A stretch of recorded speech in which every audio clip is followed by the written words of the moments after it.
For you can say it with your mouth, but in 1 John 4 it says, and by this are the children of God known, that they do righteousness. And if you're not a children of God, or if you're not a child of God, then there's only one other option. You're either a child of God or you're a child of the enemy. There's one is going to rule you.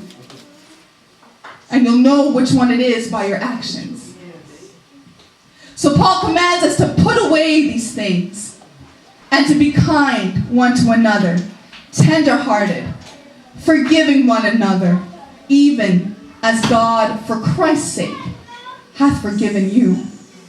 For when you think of all the things that we've done against Christ, how we blasphemed his name when we were in the world and spoke all manner of things, and when you think that Christ was able to forgive us, how much more ought we to be able to forgive others?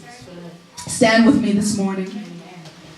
We heard such a great Bible study the week before, and they've all been wonderful, but one of the things that struck me is that the Lord was able, in the midst of that Last Supper, he got down as a servant. For again, the Lord is our most perfect example. He was able to get down as a servant and to wash the feet of him that would betray him. But there's something interesting that you see again, because the Lord declares who it is and gives the example of who's going to betray him, but then he speaks aside and speaks to the enemy and says, that which you're going to do, do it quickly. For the Lord was able to see and to make a distinction between the servant and the enemy working in the servant. You see, Judas had left the door open for the enemy to come and to use him as a pawn. But the love of the Lord, the love, perfect love, covers a multitude of sin. The love of the Lord is our ammunition against the enemy. The love of the Lord is the tool that we have to be able to help distinguish between our brother and the enemy that's using our brother. But not only does that help, but it pours that ointment to help bind up the breach that's been caused. For when there's nothing but love between us, there is no place for the enemy to enter in. When there's nothing but love in the midst of us, the enemy is strangled by that love. He can't get in. He can't force his way into our church. He can't force his way into the body because there's too much love. It's the very epitome, the antithesis of who he is. He hates love. He's hate. That's who he is. And so when there's love in between us, and the church is so thick with love, the enemy can't do anything to destroy us.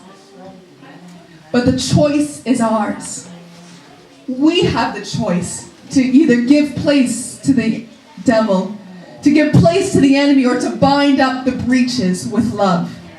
Yes, sometimes it's hard. Yes, because sometimes it's so hard for us to notice the distinction between our brother and the enemy. But it's essential. For if my brother is hurt, then I'm hurting. If you hurt or you're in trouble, I'm in trouble, because we are one in this body. We work together as one because that is the way that God would endeavor for it to be. And so I implore us today to love. When people say all manner of things against you, love. When your brother or sister comes against you and has their stinking attitude in your face, love them. When someone else will come and do something that that they know would get you to the core, love them anyway. For in loving them, you help bind up the breach for the enemy to enter in. I want us to do something a little different today. I want us to gather together where we are. I want everyone to grab another hand, and I want us to pray for each other. I want us to pray for each other, for no doubt we've all been hurt in different ways. We've all had situations that have come and come to destroy us.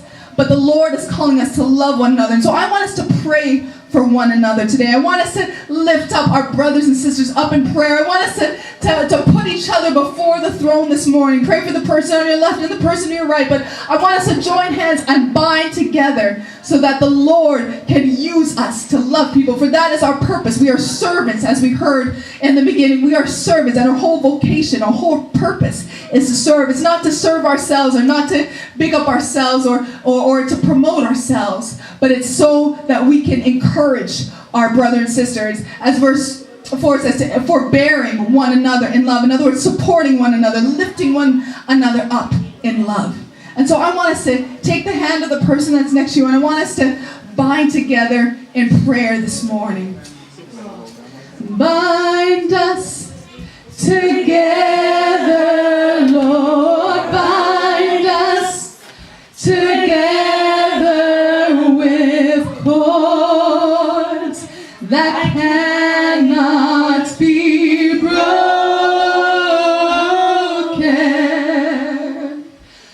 Bind us together, Lord, bind us together, Lord, bind us together.